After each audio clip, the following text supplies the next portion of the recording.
Hello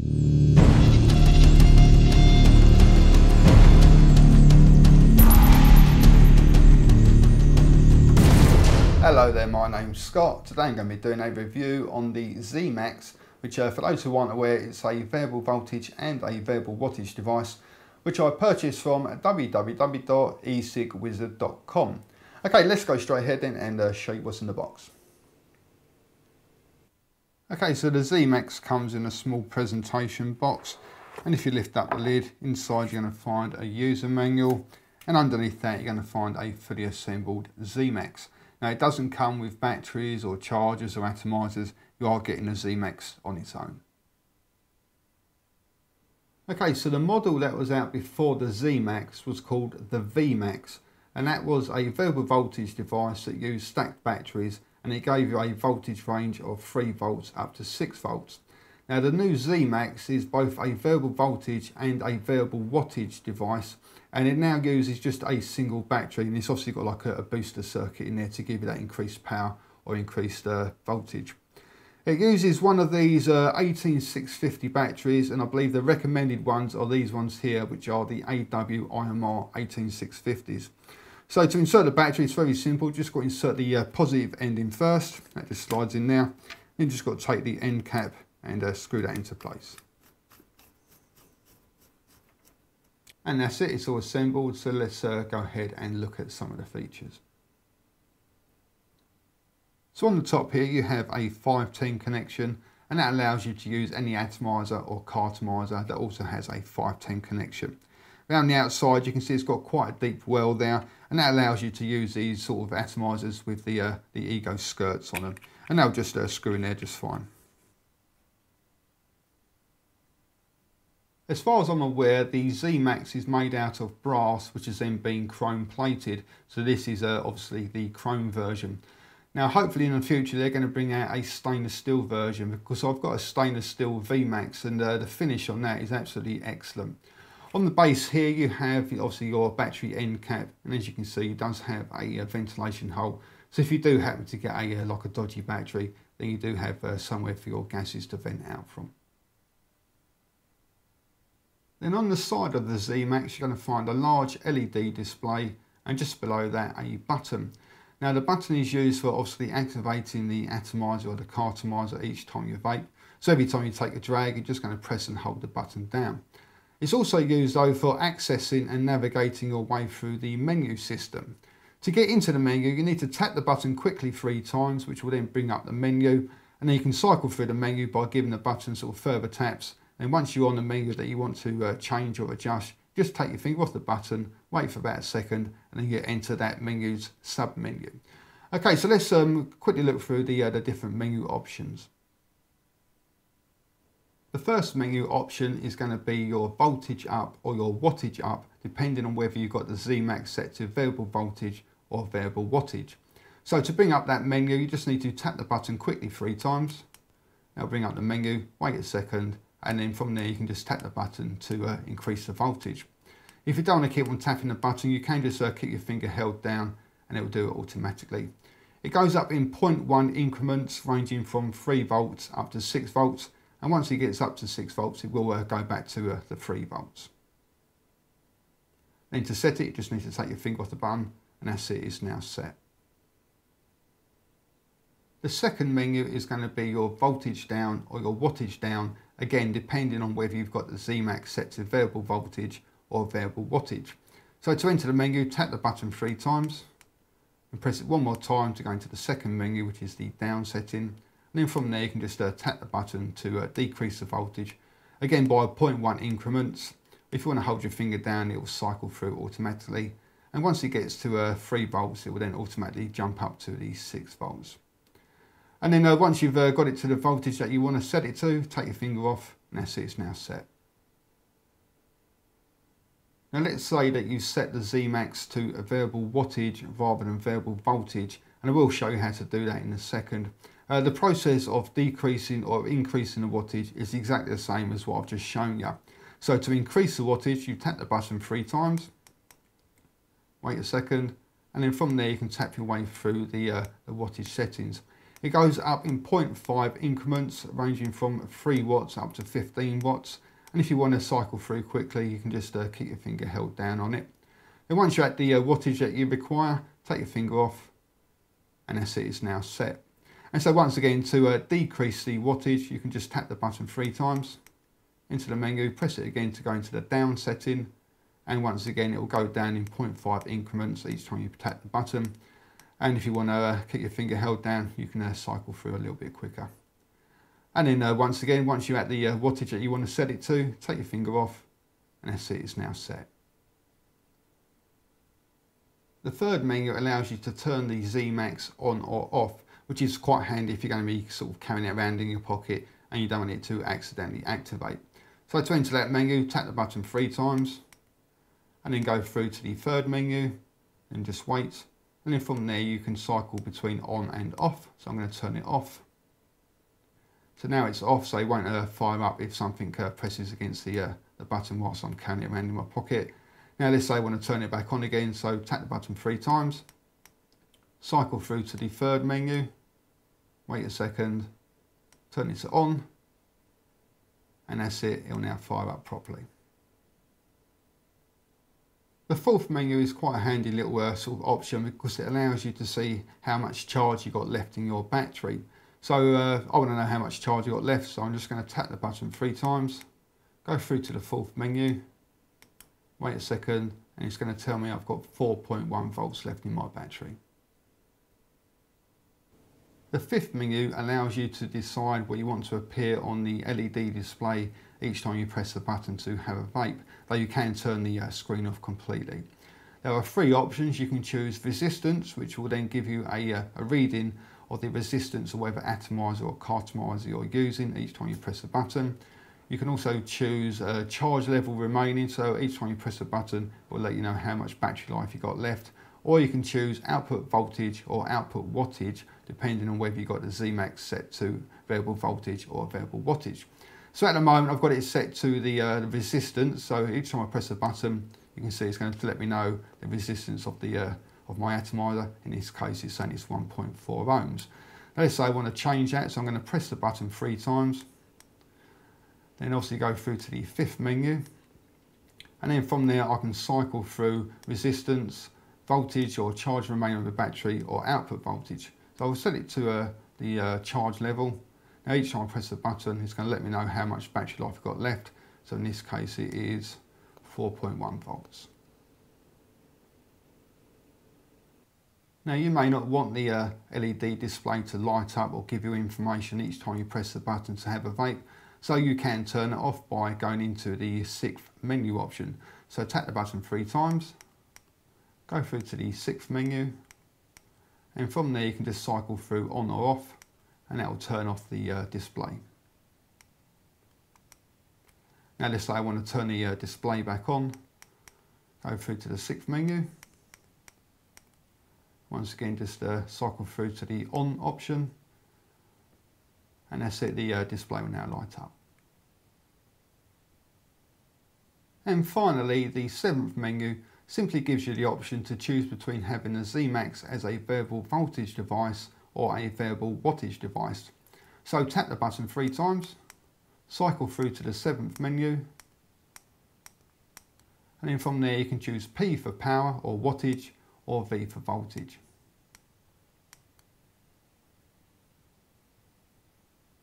Okay, so I'm sure some people are probably looking at the menu system and thinking it looks quite complicated, but it really is a lot easier than what it actually seems. And once you've played around with it for a few minutes, you can whiz through the settings in no time. Okay, so I've just attached my Penelope to the Zmax because it looks mint. Let's go ahead and see what it vape's like. Okay, so that is the Zmax, and what I'm going to do now is go ahead and show you in action. I'm going to start off though a little bit different to my usual reviews because I want to go through the variable voltage, the variable wattage, and how different resistances on sort of different atomizers and cartomizers are going to sort of play their part. So I'm going to start off then in the variable voltage mode, using it at its lowest setting of 3 volts with a cartomizer tank that's got a Bogue 510 cartomizer in there that's reading 2.2 ohms, and the tank has been filled up with some 18 milligram strength tobacco flavoured e-liquid, and it's just a PG based e-liquid. So this is the Zmax in its variable voltage mode at its lowest setting of 3 volts.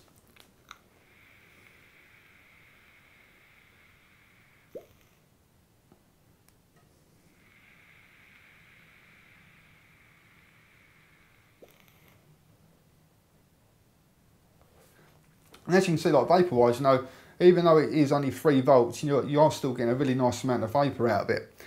Now I say only 3 volts, but I'm pretty certain the Zmax uses what's known as pulse width modulation.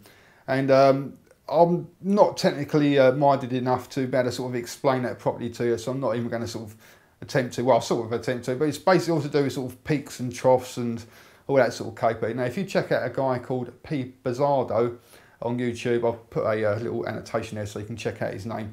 He goes through, he's got all the proper testing equipment, so you know, he gets very technical, and that'll give you a better idea of how pulse width modulation works. Now, if I'm going to compare this to a Provari at 3 volts, you know, the Provari is very accurate, and my testing equipment will actually work on that, but it won't work on devices that use this pulse width modulation.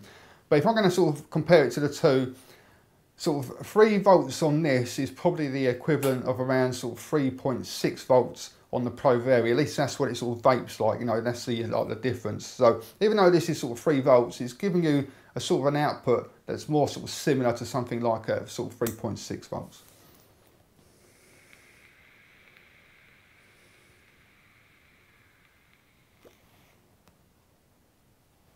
What I am finding though is that at this lowest setting, the actual heat of the vapour, it's not cold, but it's sort of lukewarm. I'm getting a pretty nice amount of flavour out of it, and I'm getting a pretty nice sort of throat hit. Now with variable voltage, the higher you increase the voltage, the hotter the atomizer is going to get. The hotter the atomizer gets, then like the more vapor you're going to get, the stronger the throat hit, the more flavour, and obviously the hotter the vapour as well. So to demonstrate that, what I'm going to do is I'm going to jump straight up to the other end of the scale and go straight to 6 volts. And then hopefully you'll be able to see the difference in the vapour production. So this is now set to 6 volts.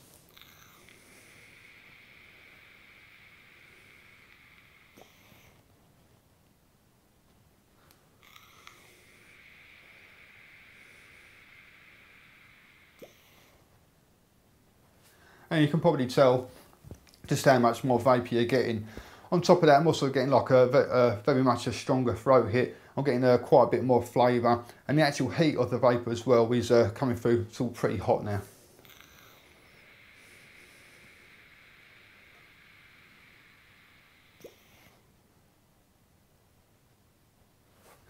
Now then, talking about the, or going on to the variable wattage.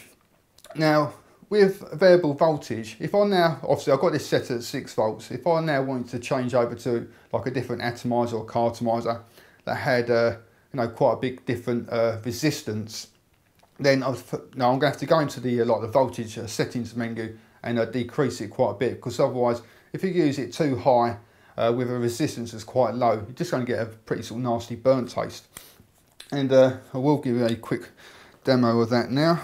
So I'm going to swap over to a Penelope, and this has got a coil which is reading, I don't know if you can see that, 1.4 ohms. Now, even though this is 1.4 ohms and I've got it set to 6 volts, in theory that should put it over its 4 amp limit if my calculations are correct, but it does still let me use it at the 6 volts. Now, like I said though, if I'm going to go straight onto this without adjusting the voltage, I'm probably going to get a pretty nasty sort of burnt taste.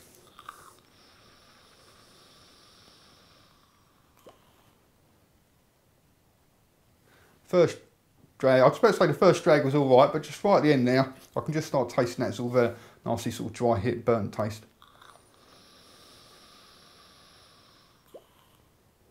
And that's tasting pretty rank now. So obviously, if this was just a variable voltage device, what I'd have to do is go into the like the voltage settings and obviously just sort of manually decrease it myself. Now this is where variable wattage has quite a big sort of advantage. So what I'm going to do, I'm going to switch over to the wattage mode.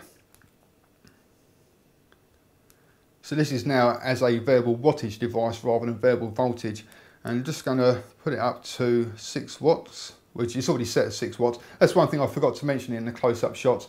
When you do make changes to the voltage or the wattage, even if you take the battery out, it does actually store all the settings, so that's quite handy. So this is set at 6 watts. Now the Vmax goes from, or the Zmax even, goes from 3 watts up to 15 watts. But for me personally, I'm finding that 6 watts is giving me that nice amount of sort of vapour, flavour and throat hit. Now the advantage of this, by having it variable wattage, is that it's always going to give you the same power output. So for example, the last coil was 2.2 ohms, and then I've switched over to this, which is a 1.4 ohms. And now what it's going to do is automatically recognise that the resistance has changed. It's going to automatically adjust the voltage for me, so I'm always going to get a very consistent 6 watts output. So this is now at 6 watts.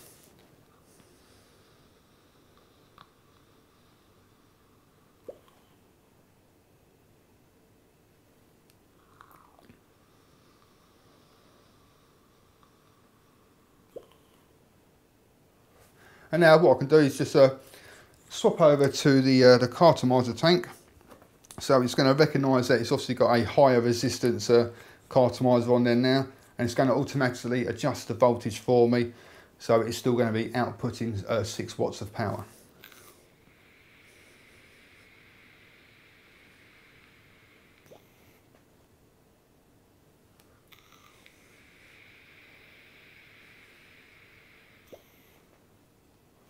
And that is basically the advantage of variable wattage over variable voltage.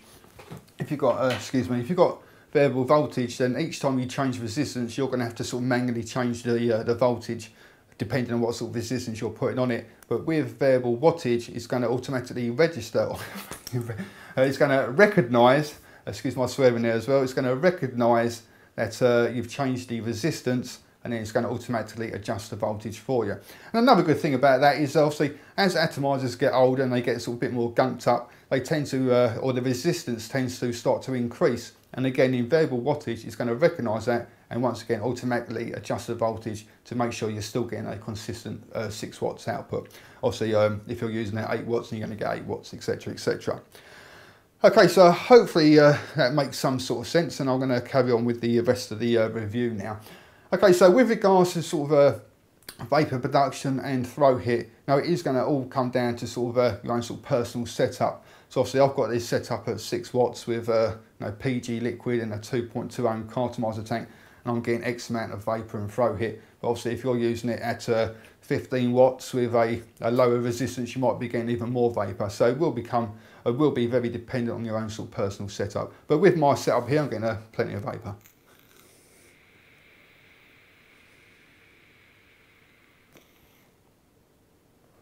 With regards to battery life is actually really good.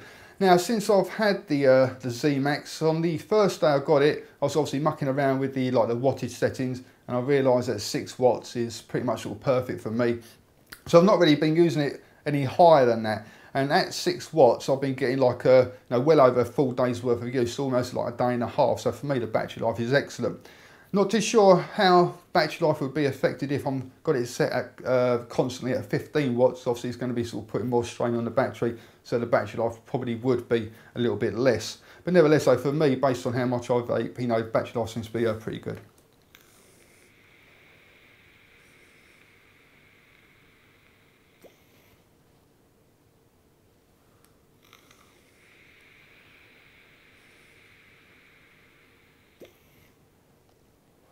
And the switch or the button, it works perfectly. Nice sort of low profile, so it's nice and comfortable to use. You haven't got to sort of press too hard to activate it. It's also going to obviously access all the menu system for you. It's also got the main on-off feature, so you've got no chance of it going off in your pocket. So for me, the battery or the switch, is pretty much spot on. Works perfectly.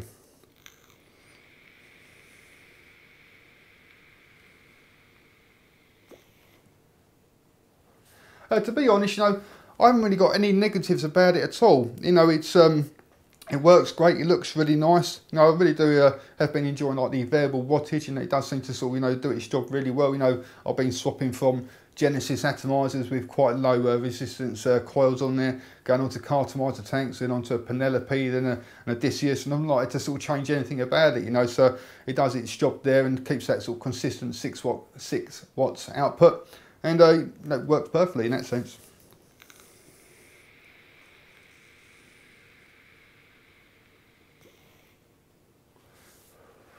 Okay then, well, not a great deal else I can tell you, so we'll get on to the scores.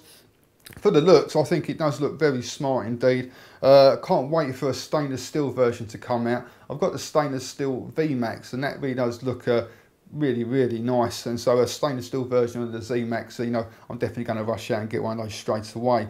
So for the looks, if this was stainless steel, it would be 10 out of 10, but as it's the chrome version, which still looks, you know, really nice, and the actual finishes are still really nice as well, I'm going to give it a 9 out of 10. For the vapor production and the throw hit, I'm going to give those my average scores of 8 out of 10 each, because it will be very dependent on your own sort of personal setup with regards to what voltage or watts you got it set to, what sort of atomizer or cartomizer you're using, etc, etc. Battery life, I'm going to give it a 10 out of 10. If I can make a battery last me a full day, that's great. If I can make it last me more than a full day, that's excellent, so that's 10 out of 10. And the switch, well, the button, you know, works perfectly, nice and comfortable to use. Got a main on-off feature as well on it, so you haven't got any worries about sort of accidental activation, so I can't really fault it, so it's going to be another 10 out of 10. If you do fancy trying one of these out for yourself, go along to www.e-cigwizard.com, type in this code at checkout, and that'll give you a 12.5% discount every time you purchase from them. Thank you very much for watching, and also come along and visit my website at www.e-cigreviews.com, that's e-cig-reviews.com. Cheers guys, happy vaping, see you later.